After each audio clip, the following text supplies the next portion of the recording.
Visai neseniai žiniasklaidoje pasirodė straipsniai apie per Australiją bėgsiantį lietuvį.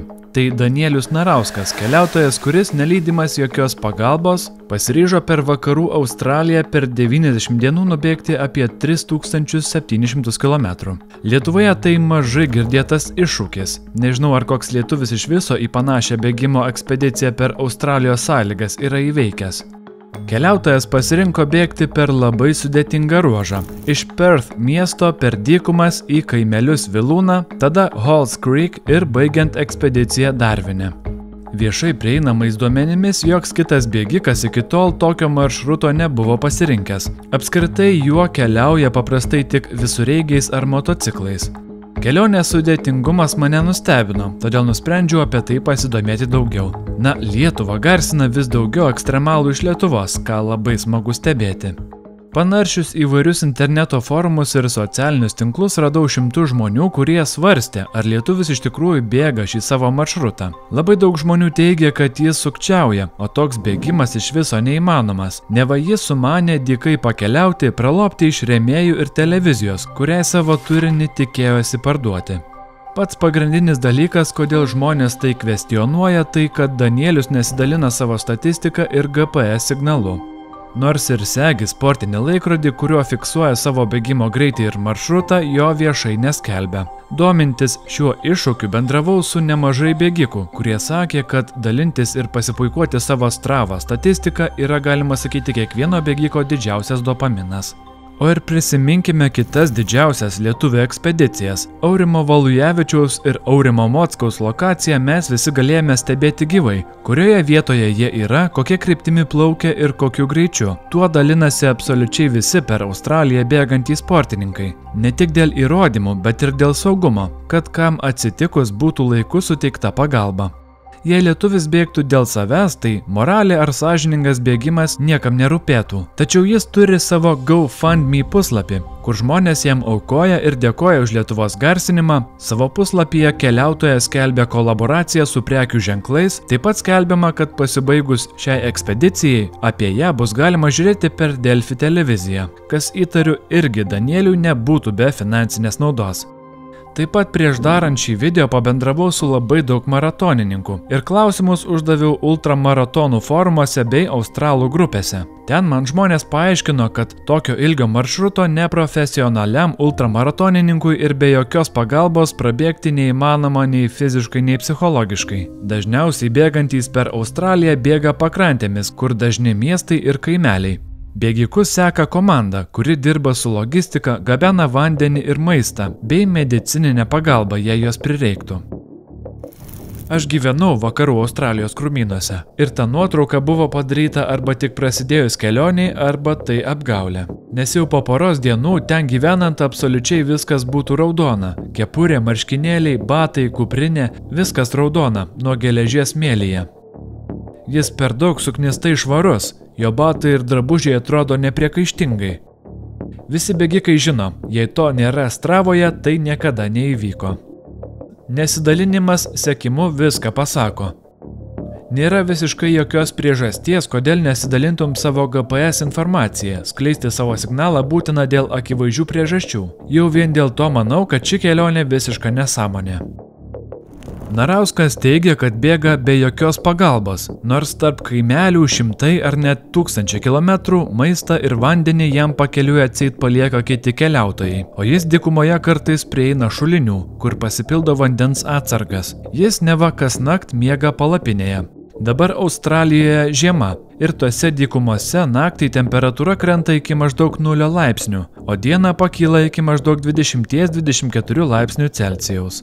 Žmonės taip pat pastebėjo, kad filmuodamas savo videoblogus Danielius net įpusėja savo bėgimą ir įveikęs apie 2000 km yra stebėtinai švarus, visai neįdegęs, o jo sportbačiai visai nenusidėvėję. Na, galime palyginti, kaip atrodo kitas bėgikas bėgęs per Australijos dykumas. Lietuvis sako, kad drabužius išsiskalbė prie šulinių. Daugam užkliuvo ir tai, kad lietuvis sakosi ant kupros nešantis apie 30 kg sveriančią kuprinę, o kasdien nubėgantis apie 20-30 km. Nors pagal jo tempą, norint per 90 dienų įveikti 3700 km, jis į dieną turėtų nubėgti virš 40 km be poilsio. O per video jis pačio bėgimo nelabai dokumentuoja, rodo kaip vaikšto, guli palapinėje, daro poilsio dienas, filmuoja miestelius ir žmonės. Bėgikai, kuriuos kalbinau, norėdamas sužinoti daugiau informacijos, sakė, kad tokioms ekspedicijoms žmonės ruošiasi net kelis dešimtmečius. Tai be galo sunku ne tik fiziškai, bet ir psichologiškai, o ir sudėtinga. Pagalbinė įgula rotuojasi, atlieka vadinamosius atsargų išmetimus, angliškai supply drops. Net su tuo ir net profesionaliausi sportininkai neretai patiria dehidrataciją, traumas ir palūžta psichologiškai. O štai mūsų lietuvis turi laiko ir motyvacinių citatų mums suteikti. Nuo sunkios kuprinės jiems pasireiškia agoniškas pečių skausmas, ant pėdų atsiveria pūslės ir žaizdos. Nuo saulės, nepriklausomai nuo temperatūros ir net tepantis apsauginiu kremu, nudega oda, skyla lūpos.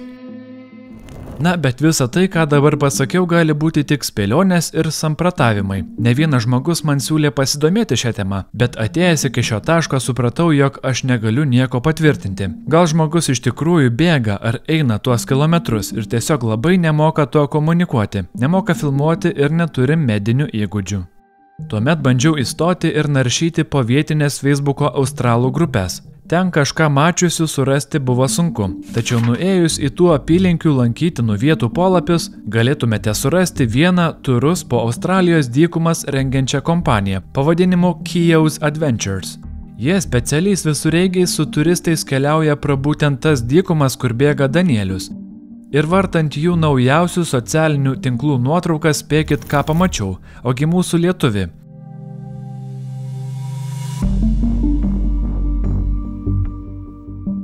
Alright, what have we got tonight? So tonight's cook-up on the Canning Stock Route, we're at well 26, beautiful sundown happening.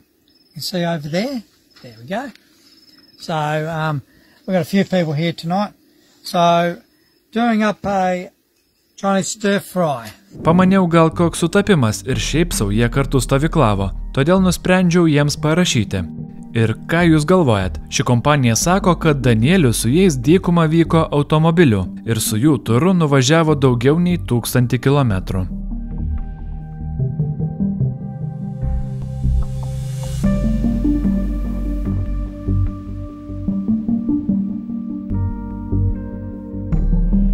Labas Arnai, galiu patvirtinti, kad Danielius didžiąją dalį Canning Stock maršruto keliavo viename iš mūsų transporto priemonių. Jį vežė mūsų klientas. Aš jau mačiau dalį jo turinio ir jis neabejotinai apgaulingas ir jis visus mulkina.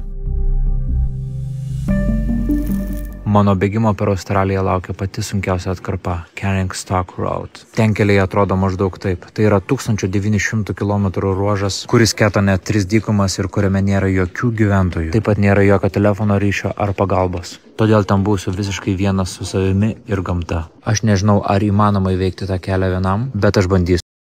Taigi, pagaliau deduosi palapinę visus daiktus ir pagaliau pajudėsiu į įžymųjį Canning Stock Road. Štai čia jūs matot ženklą, kuris galbūt jums nieko nereiškia, bet patikėkit manim, aš šitą ženklą žiūrėjau internete, nežinau, gal 2 metus. Ir pagaliau aš esu čia Canning Stock Road. Ir kaip jūs manot, kas mane pirmiausia pasitiko šitame kelyje? Ogi kupranugaris. Žinoma, aš tai priimsiu kaip gerą ženklą. Prasidėjo Canning Stock Road ir pažiūrėkit, koks kelias iš karto. 29 bėgimo per Australiją diena ir 4 para, kai esu pavojingiausiam Australijoje ir galbūt visame pasaulyje kelyje Canning Stock Road. Čia nėra jokių gyvenviečių, jokių parduotuvių, nieko. Todėl vandenį turi semtis ir filtruotis iš tokių šaltinių. Taip pat kartais man nusišypso fortūna. Vakar radau visą litrą gero geriamo vandens. Šiai dienai visumoje jau esu įveikęs 950 km ir esu maždaug 120 Canning Stock Road kilometre. Bėgimas per Australiją ką tik įpusėjo. Įveikiau maždaug 2000 km ir tai yra maždaug pusė viso kelio. Atrodo, kad dykumoje esu jau taip seniai, kad pats tapau jos dalimi. Kuo toliau bėgu, tuo labiau dingsta noras kelti save į socialinius tinklus ir vis labiau norisi koncentruotis į ramybę, bėgimą ir gamtą. Taigi, prieš gerą savaitę pasiekiau pirmąją ir vienintelę aborigenų bendruomenę Canning Stock Road, kurioje yra parduotuvė. Žinoma, ten prisipirkau saldumynų ir visokių įdomybių, netgi radau labai keistą produktą. Kaip matot, čia yra raudonosios kengūros uodega. Gaila, bet jis naudojasi visų gerumu, norėdamas gauti savo naudos, kas yra visiškai nepriimtina ir apgavikiška.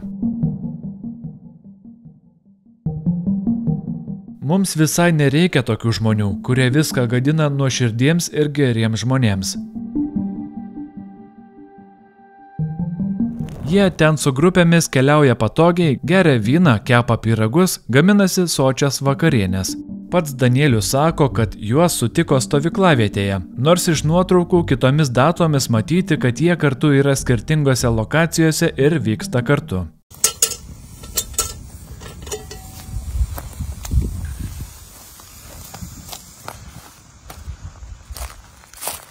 Okay, on the new episode of Hell's Kitchen. Perfection. Perfection. Apple pie perfection. Right. Wow, it smells so good. Pasak turo gido, jį šie prigrebė birželio 14 dieną. Čia matome jo kuprinę ir nuotraukos padarimo datą. Kaip tik tuo metu jis Facebook'e ir Instagram'e dalinosi, kokie sunkus išbandymai jo laukia. Kaip jis bijo būti vienas dykumoje ir kaip gali mirti. O štai kitą dieną, birželio 15-ąją, jis su kitais jau buvo nukeliavęs virš 100 km ir atsidūrė prie šulinio numeris 9. Kaip matome, jam jokių kuprinių ar kitos įrangos nebereikia. Turistas užsiiminėja fotografiją telefonu. Kitą dieną jis su turu jau buvo prie 15-ojo šulinio. Toliau su jais keliavo 100 kilometrų.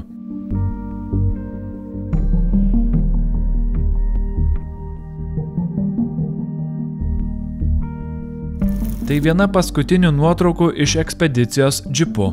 Birželio 27-ąją čia jau buvo nukeliauta virš 1000 kilometrų. Coex Adventures teigia, kad lietuvis su jų klientu vyko beveik visą Canning Stock maršrutą, kurio ilgis yra 1850 km. Negana to, pasak australų, lietuvis net nesusimokėjo už savo pavežimą. Jis už savo kelionę džipu pinigus turėjo pervesti vairuotojui, tačiau už paskutinės stovyklos pasišalino ir dingo. Pinigus jis turėjo pervesti mano klientui, bet man atrodo kažkur prie 49-ojo šulinio jis pasišalino, dar prieš vyrui supratus, kad jokio apmokėjimo jis negavęs. Tai vietoje to, kad garsintų mūsų šalį, lietuvis nuvažiavęs ten pridaro gėdos. Australai nuo tokių turistų pakraupė. O ką pasakyti tiems, kurie šventai tikėjo šią kelionę?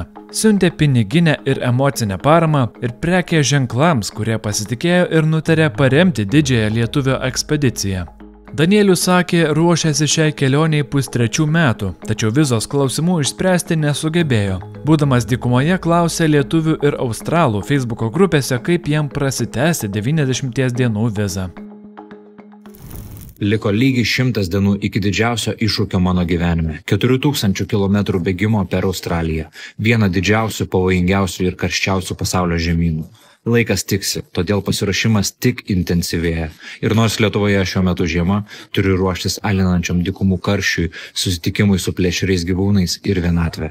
Nes tai ketinu daryti vienas, be jokios išorinės pagalbos. Įdomu, su kuo jis važiavo kitą kelią ir kiek iš tikrųjų ėjo pėsčiomis, norėdamas pafilmuoti video. Ir ar buvusios jo ekspedicijos, kaip kelionė longboardu per Ameriką ar bėgimas per Aliaską, taip pat buvo suklastotos. Kas vyko prieš kelis metus, sunku jau susekti, bet pavyzdžiui, ten jei pasižiūrėtumėte, irgi rastumėte daug neatitikimų. Na, pavyzdžiui, Aliaskoje jis sakė, jog jam skauda dešinę koją. Ir tada po kiek laiko rodo, kaip ledu šaldo kairę koją. Ir ne, tai nėra veidrodinio efekto priekinė kamera. Net pats pasimetė savo melagystėse ir pamiršo, kurią koją paskaudo. I started getting pain during the night here in my ankle O jau po 1500 km Aliaskoje jis su kitais lietuviais ėjo 100 km žygį aplink Vilnių. Jau po keliasdešimt kilometrų jis skundėsi, kaip skauda kojos ir pritrynė pūslės. Ir biškiau kojas ties keliais skaudena ir padus. Jau nuėjom apie 50 km. Jau turiu pūslių ant pėdos ir skausmą keliuose. Jau po 90 km jam kilo egzistencinių klausimų. Nuėjom apie 80, apie 90 km. Kojos ate, stuburas skauda, bet jo, prieini galiausiai tą momentą, kai pradedi savęs klausinėti, kodėl aš tai darau ir... Man įrašinėjant šį video apie tai sužinojo jau ne tik internautai ir lietuviško Reddit polapio vartotojai, bet ir Delfi portalas, kuris bendradarbiavimą su keliautoju nutraukė. Būtent tuo metu Narovskis paskelbė, jog sugedo jo saulės baterija ir jis nebeturės ryšio. Taip pat atsinaujino jo nugaros traumą ir ekspediciją tenka nutraukti. Jį iš kažkokių krūmų teko gelbėti vietiniai policijai, turbūt nuo susimokėjimo bėgti lengviau nei vienam per dykumą, o ir nugaros tuomet neskauda. Nors kiti keliautojai praneša, jog vakar, dar prieš pat jam išsikviečiant pagalbą, jį sutiko. Vakar pro jį pravažiavom, jam viskas buvo gerai, jis pagalbos atsisakė. Įdomu tik, ką jis tikėjosi apgauti, save ar tiesiog norėjo įgauti materijos pasipuikavimui prieš kitus. Ir tos nesibaigančios ilgo teksto pasakėlės viską dabar jau žinant atrodo juokingai. Bet dėl kelių tūkstantėlių man atrodo gan didelė rizika visam laikui tapti apsišaukeliu. Man gera čia labai yra, bet ir tuo pačiu. Ir, kelionė tikrai sudėtinga ir aš savo pats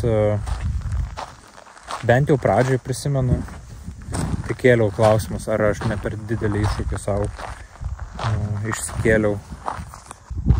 Pradėjus bėgti per Canning Stock Route, aš vėl pradėjau savo kelti šitą klausimą, nes buvo tokia situacija, kad man liko 2 litrai vandens, ar mažiau gal net. Gerai, šiandien buvo tokia iš tiesų sunki diena, psichologiškai gal labiau, kur galvojau, pasilgau namų, ką aš čia darau iš vis, kiek dar liko. Nu taip, aš pasirinkau čia sunkiausią kelią visoje Australijoje ir gal net visame pasaulyje, Canning Stock Route. Apie šį įvykį buvo informuota vietinė policija. Australijoje tokios apgavystės yra ne tik kolektyviškai smerktinos morališkai, bet ir baudžiamos įstatymu. Visus kviečiu pasekti Kijaus Adventures puslapį Facebook'e ir Instagram'e. Ten jie kelia įdomų turinį iš Australijos dykumos. Nepamirškite palikti laikų ir komentarų. Parodykime, kad ne visi lietuviai apgavikai, veltėdžiai ir supuveliai. Ačiū, kad žiūrėjote. Su jumis susitiksime kitame epizode.